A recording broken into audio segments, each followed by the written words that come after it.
member of Group F. Thanks to my ma'am to give the opportunity to speak here. Now I am discuss about my Topic. thesis.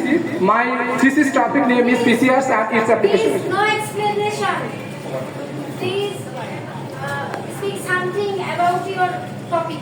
Thank you, ma'am. What is PCR? PCRs means polymerase chain reaction. Dr. Carey Mullis, 1983, who have innovation in first time. Good, very good. Next, আমাদের যে extraction report আছে সে সম্পর্কে তোমাদের মধ্যে কে বলবে বলো? Thanks to all to give me opportunity. হৃদয়। ধন্যবাদ ফারজানা ম্যামকে আমি ধন্যবাদ জানাচ্ছি। আমরা গত 28 তারিখে এবং স্যারকে নাজমুল হক স্যার প্রভাষক আমি গত 28 তারিখে বগুড়ার উদ্দেশ্যে রওনা করেছিলাম এবং শিক্ষা সফরে আমরা অংশগ্রহণ করেছিলাম। সেখানে আমরা মমিন পার্ক এবং মশলা গবেষণা কেন্দ্রে আমরা অনেক ধরনের বৈজ্ঞানিক যে সকল প্ল্যান্ট রয়েছে। আমাকে বলো মশলা গবেষণা কেন্দ্র বগুড়া কোন উপজেলায় অবস্থিত? শিবগঞ্জ, বগুড়া। ভেরি গুড, তালি হয়ে যায়। আর একটু বলো তোমাদের মধ্যে অ্যানাদার ওয়ান, এখানে বলো যে মশলা গবেষণা কেন্দ্রে আমরা অনেক দামি একটা মশলা দেখেছিলাম, সেই না মশলাটার নাম কি? আশা। ধন্যবাদ ম্যাম। আমরা যে দামি মশলাটা দেখেছিলাম তার মধ্যে উল্লেখযোগ্য হচ্ছে লেমন গ্রাস, পোলাও, যেটা পোলাও পাতা, এবং আমাদের যে উল্লেখযোগ্য কিছু পান পাতারও আমরা যে পার্ট দেখেছিলাম এবং কিছু কিছু জিনিস ছিল তার মধ্যে উল্লেখযোগ্য ছিল আমরা হচ্ছে আলু বোখরার একটা আচার সেটা দেখেছি এবং স্যার আমাদের মানে অ্যাপ্রিসিয়েট করেছে সেটা নেওয়ার জন্য। সেখান থেকে যা আমরা যদি কালেক্ট করতে পারি এবং আমাদের যে সহযোগী ম্যাম ছিল তিনি আমাদের ঘুরিয়ে ঘুরিয়ে সেই আমাদের মশলা গবেষণা কেন্দ্রের বিভিন্ন প্রজাতি জিনিসপত্র দেখেছে। আলু বোখারার আচার নিয়ে এসেছিলি? ম্যাম আমাদের মধ্যে কেউ কেউ কিনেছে। দিছিলি আমাকে?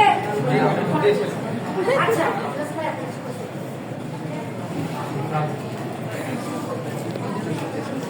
আচ্ছা, ওখানে আমরা একটা জিনিস দেখলাম যে সেটা গ্রুপ ওয়াইজ যেহেতু তোমাদের এই হচ্ছে প্রকাশটা, আমি জানতে চাচ্ছি যে প্লাজমিড সম্পর্কে তোমাদের মধ্যে কে ভালো বলছে?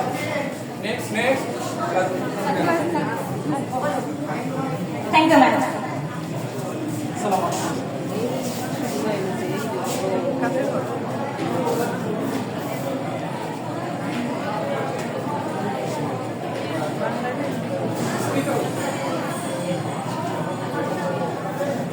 Plasmid is a circular extra chromosomal DNA of which is found in many microorganisms. It can Plasmid is a extra circular chromosomal DNA which can found in many organisms, microorganisms, such as ER322, A plasmid. Only the basic example would be E. coli. Okay?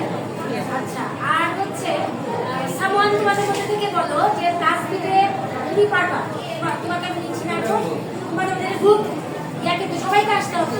প্লাস্টিকে কিছু এই যে আমি দেখছি যে circular যে ফিচার্সটা দেখতে পাচ্ছি, এইখানে ওর কিছু সেগমেন্ট দেখতে পাচ্ছি, তো তাদের আলাদা আলাদা কি নাম কেউ একজন বলো। আমি এখানে দেখতে পাচ্ছি প্লাজমিডে কিন্তু অরাইল জোন নামে একটা জোন আছে, তাই না? তাহলে আমাকে ওটা বলো, অরাইল জোন নাকি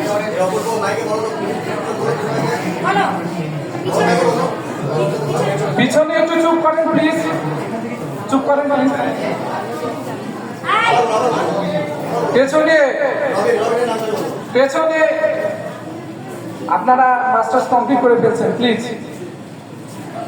এখন আমাকে প্লিজ একটা এক্সপ্লেনেশন দাও যে আমরা যে বলছি অরাইল জোন, এটা কি বলছি কি জন্য? সঞ্জিদা আশা আশা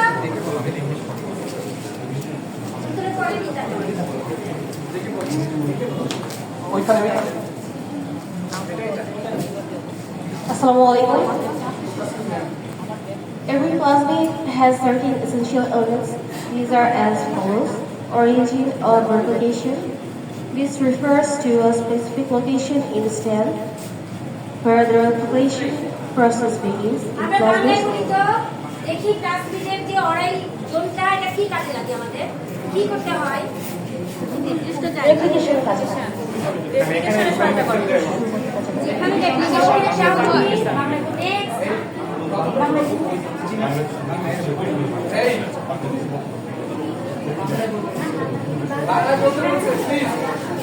আমরা কয় ধরনের প্লাস্টিক পাই তুমি বলো কয় ধরনের প্লাস্টিক এটা অনেক রকমের হতে পারে, তার মধ্যে অনেক উল্লেখযোগ্য হচ্ছে F plasmid, O plasmid, RT plasmid. আমরা এ প্লাস্টিক কেন বলছি এটা হচ্ছে কনজুগেশনে সাহায্য করে। ফার্টিলিটি আসলে আমরা দুইটা জিনিস দেখি ফার্টাইল এন্ড স্টেরাইল ফার্টাইল আমি এখনই ব্যাখ্যা দিচ্ছি যাতে অন্যরা এসে আর বলতে পারে ফার্টাইল জোন বলতে আমরা যেটা কনজুগেশনে ম্যাটিংয়ে সে কাজ করতে পারে সেটাকে আমরা বলবো ফার্টাইল ঠিক আছে ওকে আচ্ছা নেক্সট তুমি যাও আরেকজন আসো আমি শুনতে পাচ্ছি